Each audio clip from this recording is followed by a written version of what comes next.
ECSM பார்த்துட்ருக்கோம். Find the height of a cuboid whose base area is 180 centimeter square and the volume is 900 centimeter cube.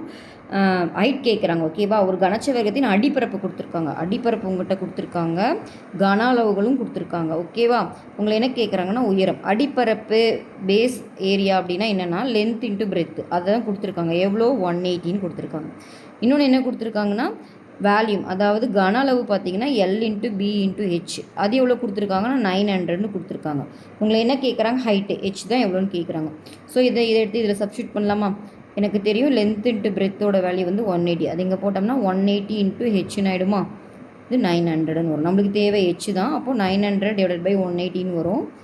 Cancel பண்ணிங்கன்னா 0 0 cancel ஆகிடும். 9 டேபிளில் பண்ணால் அது 10 time, இது 2 time.